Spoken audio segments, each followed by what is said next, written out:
சும்மா சிம்பிளாக நம்மளோட உணவை எடுத்துக்கொள்ளுங்கள்.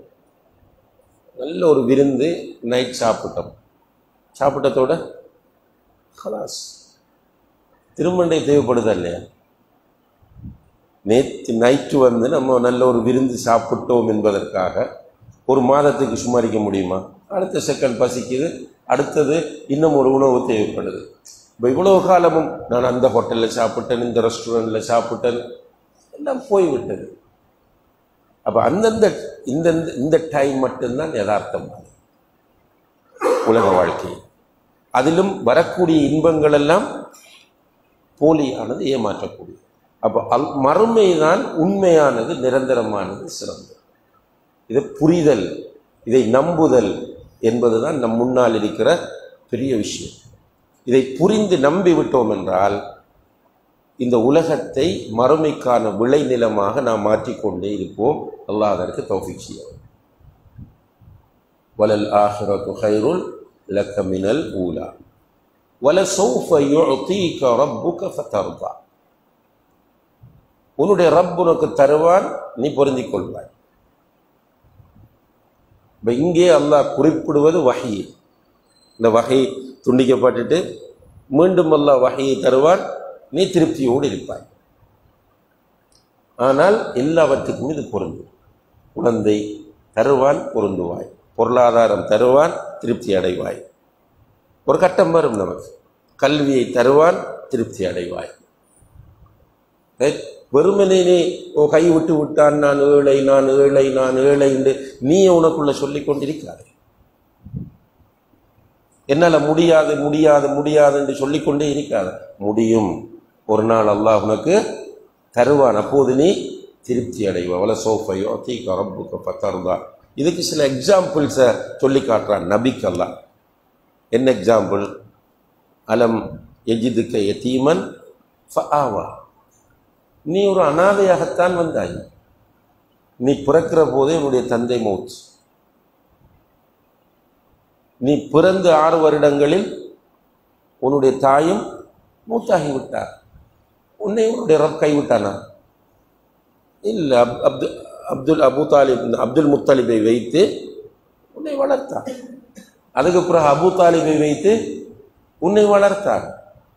அலம் யஜிதுக யதீம். இதெல்லாம் நல்ல அந்த புரிந்து கொள்ள வேண்டிய பகுதிகள். முதல் சொல்ல மா வத்தஅக ரப்புக வமா கலா. உன்னுடைய ரப் உன்னை கைவிடல, கோபிக்கல்ல. அல்லாஹ் தருவான் உனக்கு, நீ திருப்தி அடைவாய். உன்னை அல்லாஹ் கைவிடவில்லை என்பதற்கு என்ன ஆதாரம்? நீ பிறக்கும் போது அநாத குழந்தையாகத்தான் பிறந்தாய். ஆனால் அல்லாஹ் உனக்கு அழகான வாழ்க்கையை தந்தான். அலம் யஜிதுக யதீமன் ஃபஆவா வவஜதக ضالன் ஃபஹதா. நீ ضالலாக இருந்தாய், உனக்கு ஹிதாயத்தை தந்தான். ரசூலுல்லாஹி அலைஹி வஸல்லம் அவர்கள் ضال என்றால் இப்போ நம்ம இப்போ பயன்படுத்துகிற வழிகேடு அல்லது. ரசூலுல்லாஹ் வழிகேட்டில் இருந்தார்கள் என்றுதான் மொழிபெயர்ப்பாங்க. ஆனால் வழிகேடு அல்லது. வழிகேடு அங்கே நாடப்படுவது என்னென்றால் ஈமான் என்றால் என்ன, மார்க்கம் என்றால் என்ன, வேதம் என்றால் என்ன என்று தெரியாத ஒரு நிலை. இதை குர்ஆனில் வேறொரு இடத்தில் அல்லாஹ் சொல்லுகிறான், மா குன்த தத்ரி மல் கிதாபு வலல் ஈமான். வேதம் என்றால் என்ன, ஈமான் என்றால் என்ன என்று தெரியாமல் தான் நீ இருந்தாய். உனக்கு வேதத்தை, ஈமானை சொல்லித் தந்தது யாரு? அல்லாஹ். வஜதக ضالன் ஃபஹதா வவஜதக ஆயிலன் ஃபஅக்னா. அது மட்டுமல்ல, நீ வசதி இல்லாமல் இருந்தாய். நீ வசதி இல்லாமல் இருந்தாய், உனக்கு அவன் வசதியை தந்தான். அல்லாஹு தஆலா இவைகளை எல்லாம் உனக்கு செய்திருக்கும் போது இந்த இடத்தில் மட்டும் நீ உன்னுடைய ரப் கைவிட்டு விட்டான் என்று நினைப்பது தப்பு. உன்னுடைய ரப் உன்னை கைவிட மாட்டான். இப்போ நமக்கு ஒரு கட்டத்தில் இறுக்கம் வரும்போது முதலில் உள்ள அவ்வளவையும் மறந்து விடுகிறோம். ஒரு இடத்துல நம்ம ஒரு சிக்கலுக்குள் மாட்டும் போது, ஒரு பிரச்சனைக்குள் அகப்பட்டு கொண்டிருக்கும் போது முன்னால் அல்லாஹ் தந்த அவ்வளவையும் மறந்து விடுகிறோம். நம்ம ரிவர்ஸில் போய் அதை யோசிக்க வேண்டும்.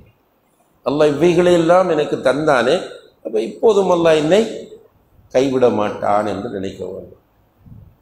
வவஜதக ஆயிலன் ஃபஅக்னா என்று சொல்லிட்டு திரும்ப ஃபஅம்மல் யதீம ஃபலா தக்ஹர்.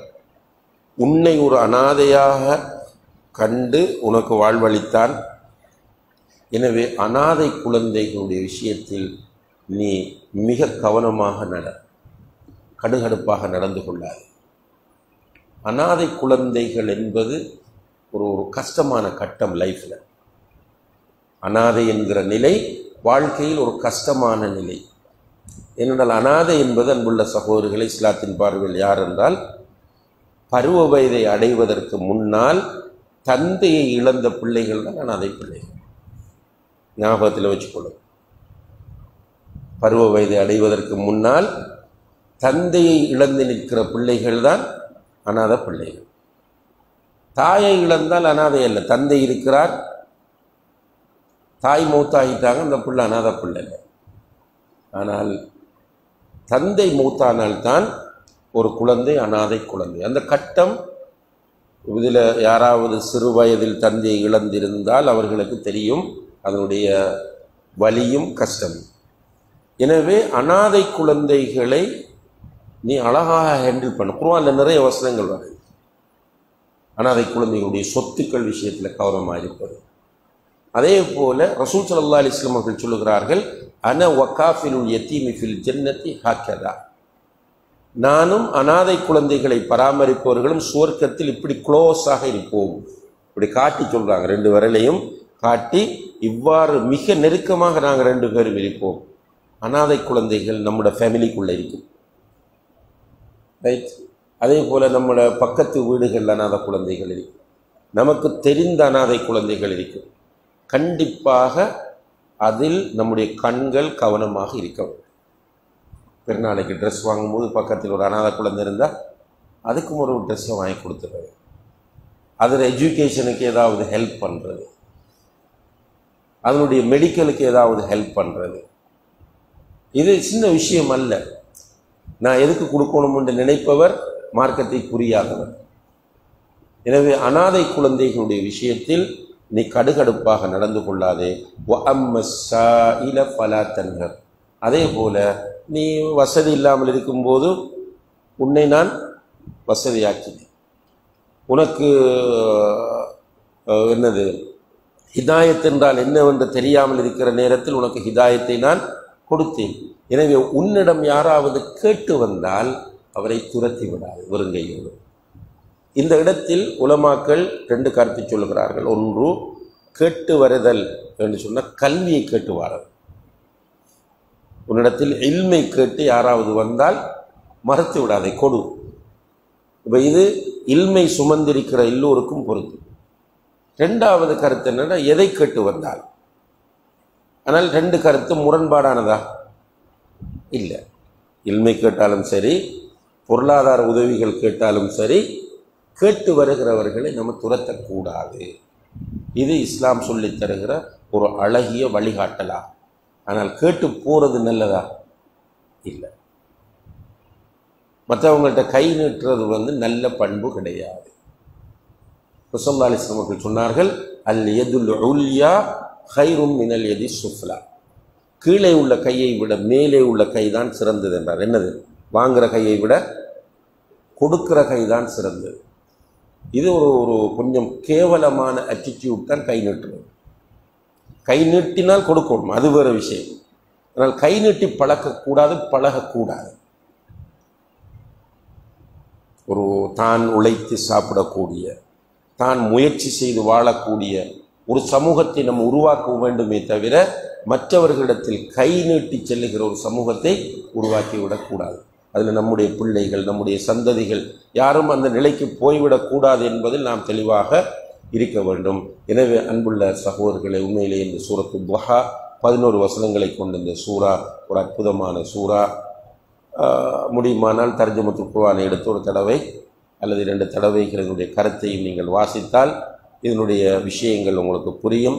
தொழுகையில் ஓதுகிற போதும் அதுக்கு பிறகு உங்களுக்கு அது புரியக்கூடிய ஒரு சூறாவாக மாறும்.